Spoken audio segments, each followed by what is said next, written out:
పరిమళము నీదేనా నాలో పరవశము నిజమేనా బొండు మల్లి పువ్వు కన్నా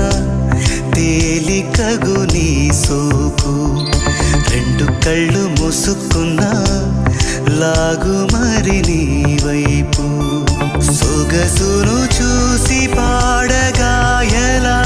కనులకు మాట రాదుగా వింతల్లోనూ కొత్త వింత నువ్వేనా